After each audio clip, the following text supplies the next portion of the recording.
The Sacred Urn heist. I first received the request from Lord Taylor about 20 days ago. The urn was placed in a box in Zvari. It was then sent to the warehouse. Hence, I was actually unable to see the urn for myself until the day of the crime. I knew it was an extremely valuable treasure, so I sent my card 10 days beforehand. I then handled security by myself to ensure that my crime would go smoothly. At last, I held the urn in my hands for the first time at 1 AM on October 12th. That's pretty much all stuff we've heard before, isn't it? Yeah, but we'll find the truth hidden in the nuggets of new information he gave. Witness, you sure there are no mistakes this time? Zvari. Very well then. Mr. Wright, you may begin your cross-examination. Alright. I first received the request from Lord Taylor about 20 days ago. You were asked to guard the urn by Miss Adrian Andrews, is that right? Indeed. It seemed that they had heard of my sparkling reputation. I see Miss Andrews is still attracting the weirdos. You'd better watch out too, Maya. Bit harsh, that? The urn was placed in a box in Zvari. It was then sent to the warehouse. Kind of box. You mean this box? Yes, that pathetic box. Aww. Lady Andrews was especially taken with that urn. And she wouldn't let anyone into the storeroom, not even me. Huh. Interesting new tidbit. Hence, I was actually unable to see the urn for myself until the day of the crime. So you're sure that you had never seen the urn before? Indeed. You may ask Lady Andrews to confirm for yourself.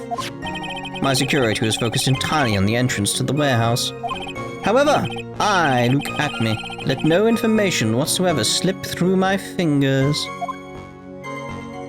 I knew it was an extremely valuable treasure, so I sent my card 10 days beforehand. How did you know it's an extremely valuable treasure, especially because upon appraisal it's not? You mean this calling card? Oh, alright then. That's right. That is, without a doubt, my calling card. I guess Mr. Delight didn't make this after all. Of course, because Atmey knew about the emblem. Making this card authentic would have been child's play for him. I then handled security by myself to ensure that my crime would go smoothly. Then no one entered the basement warehouse? Unfortunately, there were many different treasures being taken there. Thus, in a period of approximately 5 days, people were indeed going in and out of the warehouse. At last I held the urn in my hands for the first time at 1 AM on October 12th. And this is the photo that proves that, huh? Indeed, to be honest, even if a photo was taken, I didn't think it would matter terribly much. Hey Nick, if this photo is a fake, Vic Atmey might have stolen the urn whenever this was taken. That's true. You know, he's been saying that he never saw the urn until that night. We can prove that he's lying there. We can wrap this up and put a bow on it. I need to take a good hard look at the court record. Alright then. Not a lot to go on, is there? No, that detective's been covering his tracks. There's only one thing we need to prove in this cross-examination. That they took this photo well before the actual night of the crime. Alright then, how do we do that? There's one thing that Atmey stated very clearly. That he had never seen the urn before he stole it. We need to prove that he's lying. It's gotta be the Amy... The Amy, I am stuff, so... Like, I don't think that's gonna be relevant at all. Yeah. It's got nothing to do with it. Security at Lord Taylor will be coming to find the most priceless work of art on display in your Treasures of Crane exhibit. Take good care of the Speckled Urn. Won't you? Like, big smile formed on my face. Speckled Urn? What do you mean by speckled? What do you mean by speckled? Like, you gotta mean because it's got paint all over it. In speckles. That's the only thing that makes sense, right? Unless I'm ahead of the game again. I don't like you when that happens. It's that worry of like, haha! Oh, wait, does it want me to do that? Do you want me to do that? The urn was placed in a box and so it was then sent to the warehouse. Hence, I was actually unable to see the urn for myself until the day of the crime.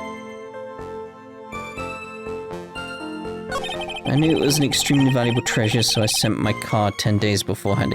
It's gotta be the card and speckled. I then handled security by myself to ensure that my crime would go smoothly. Last I held the urn in my hands for the first time at 1 AM on October 12th. So how would you know it was speckled? Not a lot to go on, is there? That detective's been covering his tracks. There's only one thing we need to prove in this cross-examination. That's the bit I need to remember. Take a look at this photo. Well, but he took this photo well before the actual night of the crime. Alright then, how do we do that? So one thing that Atmey stated very clearly, he had never seen the urn before he stole it. It's gotta be the card with the speckled. It's the speckled. We need to prove that he's lying. First, he received the request from Lord Taylor about 20 days ago. The urn was placed in a box and Safari was then sent to the warehouse. Hence, I was actually unable to see the urn for myself until the day of the crime. So it's like, so if you are Master Mask, you would have seen the urn and said it was speckled because it had paint all over it because of Adrian Andrews breaking it and trying to fix it after she dropped it in some paint. Mr. Atmey, if you really are Master Mask, then you also wrote this calling card, correct? But of course. Is there a problem with that calling card? Allow me to read a passage from the calling card that Master Mask had written. Take good care of the speckled urn. Now the speckled here surely refers to this pink pattern on the sacred urn. Yes, that is true, but so what? Truth be told, there is no way that Master Mask could have known about this pattern. What do you mean? This pink spotted pattern on the urn is actually nothing more than paint stains. Paint stains? And these stains did not appear until after the urn had been taken to Lord Taylor. I'm not finding this joke to be very funny, Mr. Wright. The day that the sacred urn was taken to the warehouse, the urn was broken due to human error, or should I say, an error-prone human. Harsh. And that's when the pink paint got on the urn. You can't be serious. And yet this calling card clearly mentions the paint pattern. Which means Detective Atmey had seen this urn long before the crime ever took place. In fact, he saw it when this fake photo was taken.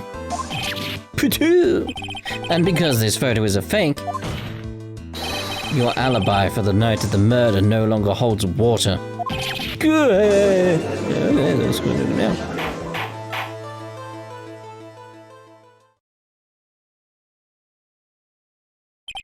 Witness, do you have anything to say for yourself? Alright, that did it. He's broken. Nick, think it's still a little early for a victory pose. Huh? Huh. It's so sad. No one has any conviction these days. Conviction, you say? Yesterday, we all decided unanimously that this man was Master Mask. And now we're calling him a murderer. Yeah? You don't think we're being a tad fickle? No, we just had more evidence come to light, mate. That's how it works. That's a good point. No way, don't fall for that too, Your Honor. You say that Luke Atmey was the one who killed Kane Bullard. Then let me ask you this. Why would he do that? An excellent point. Motive, Mr. Wright, motive! My merry murderous motive manifest. Nick, he's getting his second wind. If he prepared an alibi and pinned his crime on Ron Delight, as you say, he must have had a very strong motive for murder. Anyone with any motive we've seen is Ron Delight. Isn't that right, Detective? Indeed. According to my research, the boy's motive is clear. You can't ask him— what? Without a motive, it's nearly impossible to prove guilt in a murder case. Well... Now then, maybe you can enlighten us as to what the defendant's motives were. I'd be honored to, Sir Oldtimer. And doing everything they can to make Ron look suspicious. Despite our lack of hard information, this may be our only chance. Motive for Moida. I, Luke Atmey, had no points of contact with the victim whatsoever. Kane Bullard decided to investigate Master Mask and simply mistook who he was. It was Mr. Bullard who wrote the blackmail letter and sent it to Ron Delight. And it was again Mr. Bullard who harbored a grudge against Mr. Delight for his betrayal. Mr. Bullard's mistake is quite excusable. The defendant truly believes he has masked the mask. That is why Mr. Delight saw it fit to kill Kane Bullard. Truly a tragedy. So the victim, Kane Bullard, blackmailed the defendant. This is the blackmail letter found in the defendant's apartment.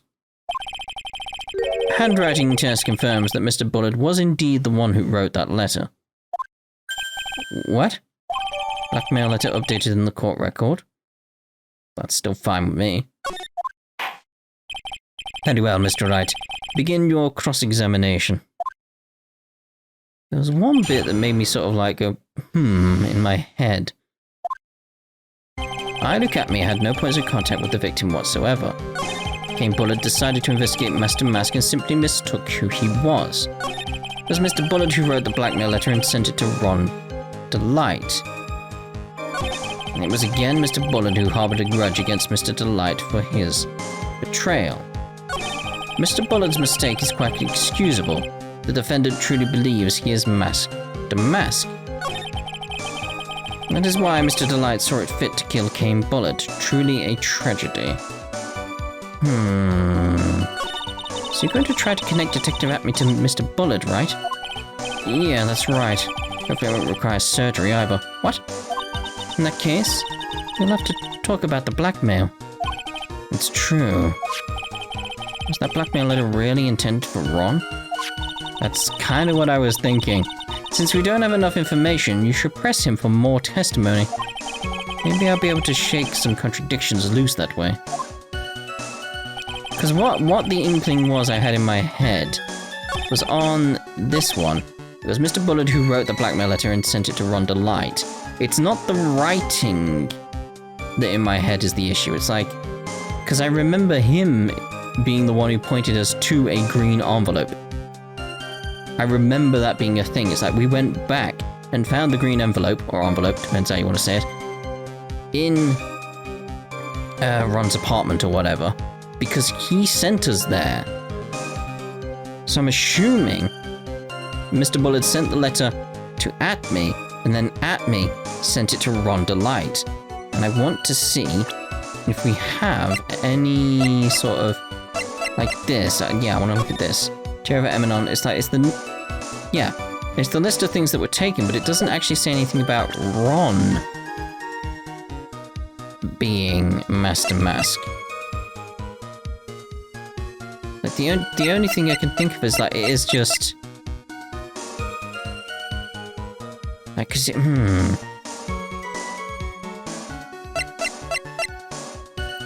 Because if right, yeah. So if we look at it, I'm trying to think like how can we get a motive from this, and what I'm thinking is.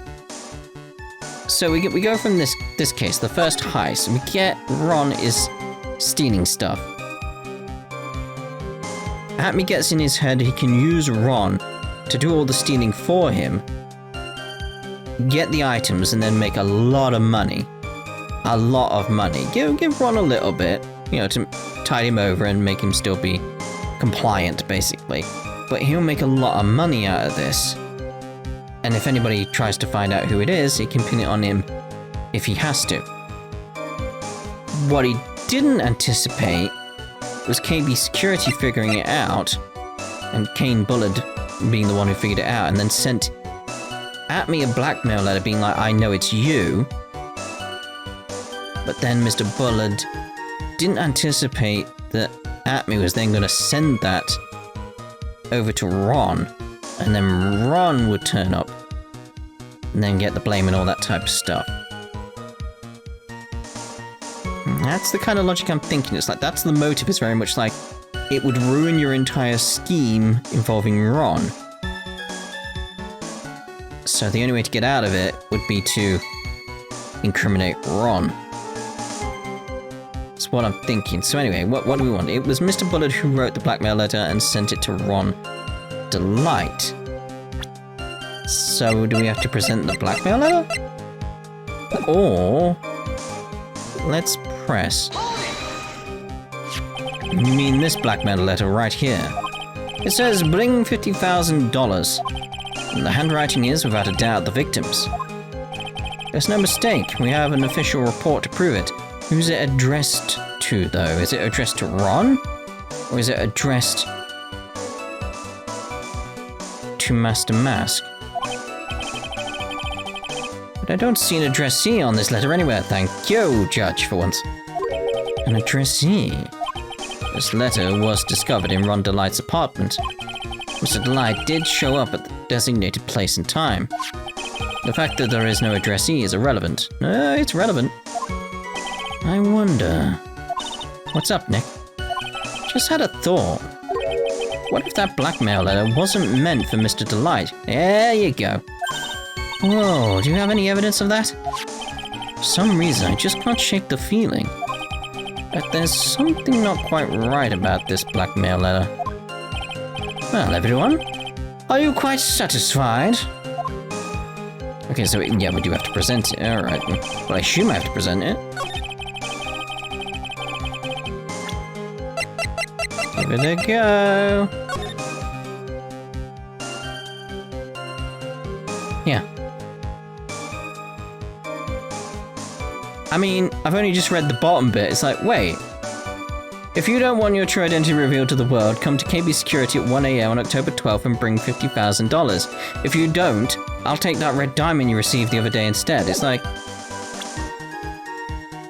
You pointed that out that you've got that red diamond, so it's like... Yeah. Objection! Mind if I ask you a few questions, Detective Atmey?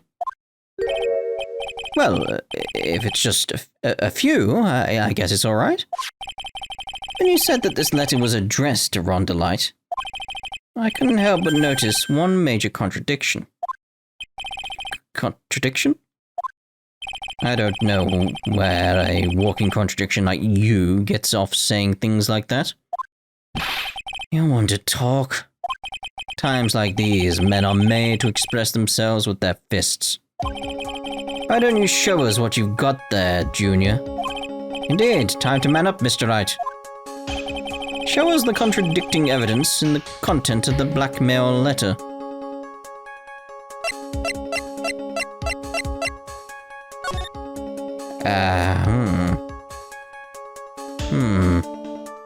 You don't want your true identity revealed to the world, come to KB Security at 1 AM on October 12th and bring $50,000. If you don't, I'll take that red diamond you received the other day. Show us the contradicting evidence in the content of the blackmail letter. How do I do that?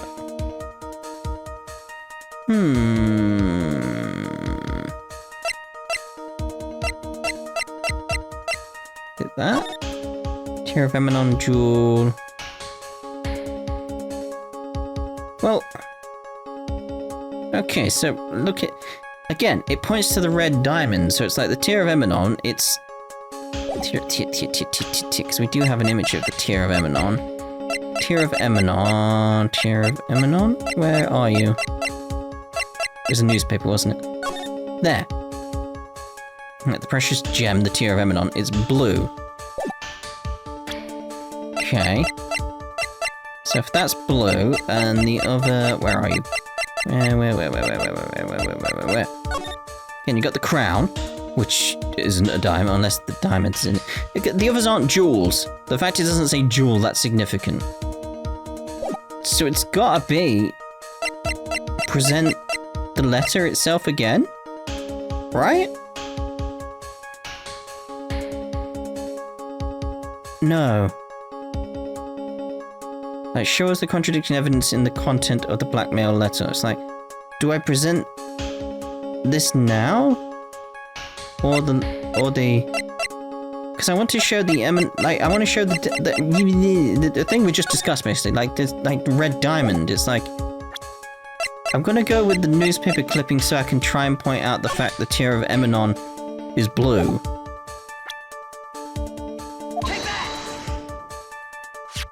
Take a good look at this newspaper clipping. It contains a picture of the Tear of Emanon, the stolen jewel. What about it? Problem is this jewel's color. Color? I'm not much for discussing color myself. According to the clipping, the color of the stolen jewel was blue. However, in this blackmail letter, a totally different jewel is mentioned. I'll take that red diamond you received the other day. Red? Which means the red diamond described in the blackmail letter is not the Tear of Emanon that Master Mass stole at all. Where's the red diamond around? And your point is, Mr. Trite? So you were trying to say that this blackmail letter was intended for someone else? Yes, someone with a red jewel that's been pointed out before. That is what you're trying to say, right, Trite? That is what you're trying to say, right, Mr. Wright? Well, that's what you're trying to say, right, Nick? Yes.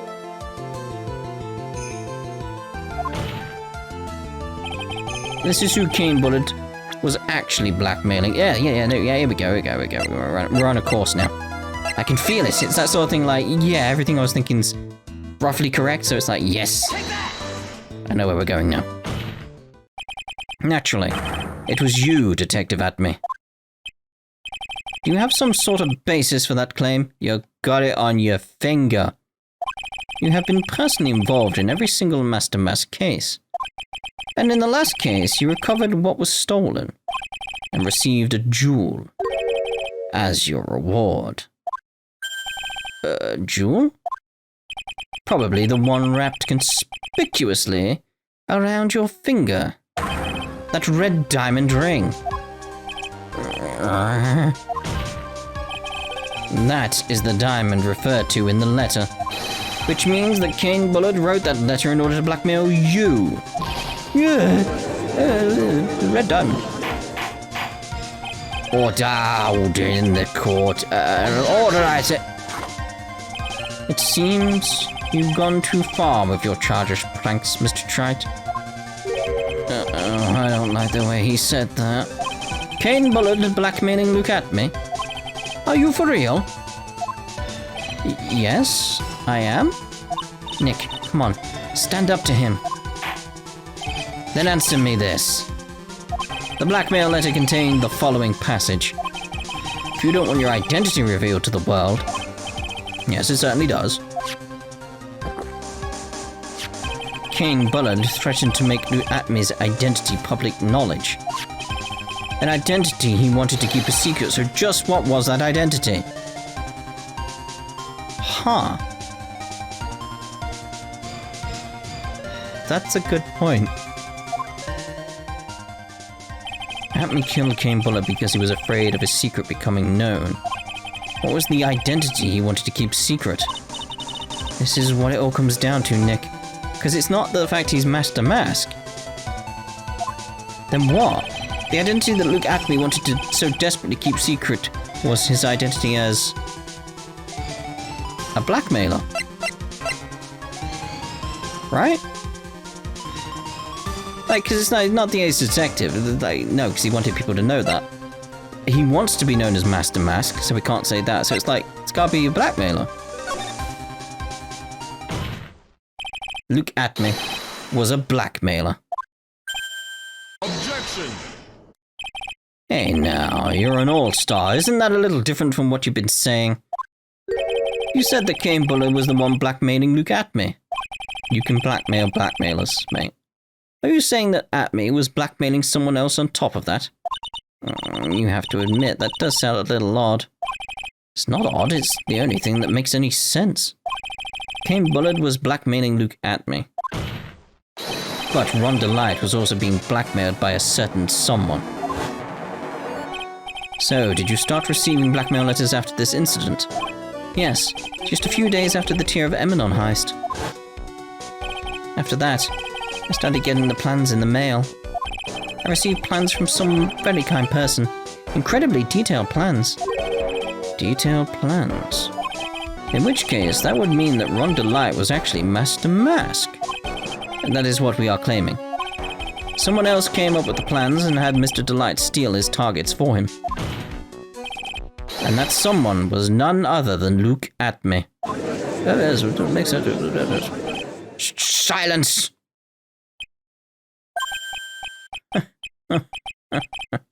Now I see. It's all becoming clear. What is? When you were in grade school, you received the same report card every year. Careless, with a tendency to jump to conclusions. Am I wrong? How did you...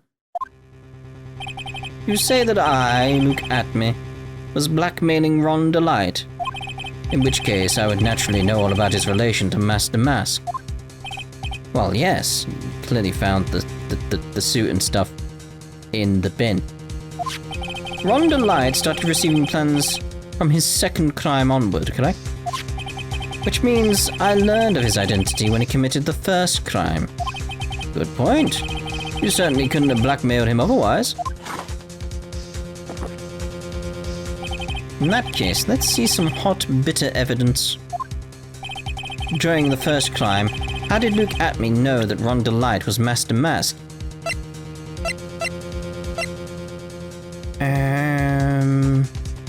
It's gotta be Ron's testimony, right? Because that's where he talks about, like, the... No, because that's where he only talks about the letters. So it has to be the newspaper clipping. Because it's... Like, it shows the information I want to say, which is, like, it's in the bin behind Ron there. In fact, he clearly looks suspiciously at him, like, I know who you are, miss, I know. There's gotta be that. Take that! I think I see it. See what? When you were in grade school, you received the same report card every year. Gets into lots of mischief, trying to be the center of attention. What do you mean? This newspaper clipping. There's a picture of you and Rhonda Light in his guard uniform. Seems that Master Mask didn't just disappear into thin air. He just took off his outfit and hid it in a bucket. You mean the bin. Or as Sarah would say it, the trash can. That sounds far too stupid to be true. Correct. With tricks like that, he couldn't fool a baby, let alone an ace detective. And that's when you figured it out, Mr. Atmey. That's when you learned that under his mask, Master Mask was Ron Light. What was he supposed to be, Master Mask? Not only that, it looks like he wasn't even an ace detective. Can't believe it. He's just a slimy blackmailer. What a fraud! Trying to pass himself as an ace detective. I fancy a sandwich. Lots of dots. Why, you. How dare you expose me like that? Why, I've never blackmailed anyone in my life.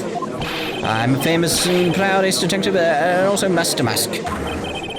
How can't you understand that?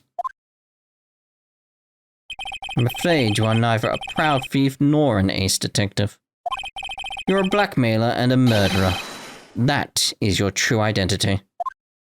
What you... And all that type of stuff. Big mouth of yours, what? compared to my genius. Sagoon, what? Are you speaking Latin? It's enough to make one laugh. What is?